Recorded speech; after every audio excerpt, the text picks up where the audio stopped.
அஸ்ஸலாமு அலைக்கும் வரஹ்மத்துல்லாஹி வபரகாத்துஹு. கண்ணியத்திற்குரிய பெருமதிப்புக்குரிய பேரன்புக்குரிய சொந்தங்களே, நாம் ஜித்தா மாநகரில் மஸ்ஜிதுர் ரஹ்மா என்று சொல்லக்கூடிய பள்ளிவாசல், அந்த பள்ளி வளாகத்திலிருந்து ஒரு பதிவை பதிந்து பகிர்கின்றேன். பள்ளிவாசலின் ஒழுக்கங்கள். பள்ளிவாசலின் ஒழுக்கம் மிக முக்கியமானது. பள்ளிக்குள் நுழையும் பொழுது ஒழுவோடு நுழைவது மிகவும் பாராட்டுக்குரியதாகவும் விரும்பத்தக்கதாகும்.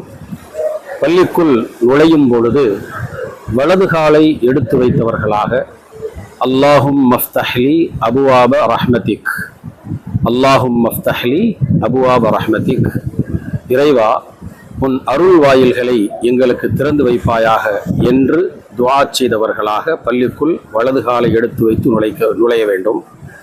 நுழைந்ததற்கு பிறகு பள்ளியில் தொழுகை, திருக்குர்ஆன் ஓதுதல், இறை தியானங்கள், ஸலவாத், இஸ்திக்ஃபார், துஆக்கள், திருக்குர்ஆன் ஓதுதல் ஆகியவைகளில் முழு கவனம் செலுத்த வேண்டும். கடமையான தொழுகை, சுன்னத்தான தொழுகை, உபரியான தொழுகைகளை தொழுவதற்கான அது இடம். அப்போ அந்த இடத்திற்கு நாம் செல்லும் பொழுது பள்ளியின் ஒழுக்கங்களில் ஒன்று, இறைவனோடு வேறு யாரையும் சேர்த்து அழைக்க கூடாது. அல்லாஹ் சுப்ஹானஹு வ தஆலா தனது திருமறையிலே வஅன்னல் மஸாஜித லில்லாஹி ஃபலா ததுஉ மஅல்லாஹி அஹதா, பள்ளிவாசல்கள் என்பது இறைவனுக்கு சொந்தமானது, அதில் இறைவனோடு சேர்த்து யாரையும் அழைக்க கூடாது, அவ்வாறு அழைப்பது தடை செய்யப்பட்டிருக்கிறது. பள்ளிக்குள் இருக்கும் பொழுது ஒழுக்கமாக, அமைதியாக, கூச்சலின்றி, சப்தமின்றி, சிரிப்புகளின்றி, வீணான தேவையில்லாத பேச்சுக்களை பேசுவதை தவிர்த்து இறை வணக்கத்திற்காக மட்டுமே அதை நாம் பயன்படுத்தி கொள்ள வேண்டும்.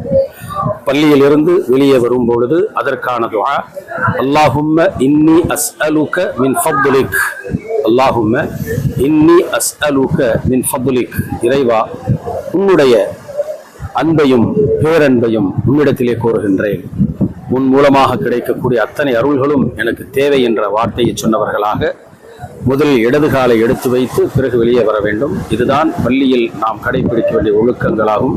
அல்லாஹ் சுப்ஹானஹு வ தஆலா பள்ளிவாசலின் ஒழுக்கங்களை பேணி நடக்கக்கூடியவர்களாக ஆக்கியவர்கள் புரிவானாக. அஸ்ஸலாமு அலைக்கும் வரஹ்மத்துல்லாஹி வபரகாத்துஹு.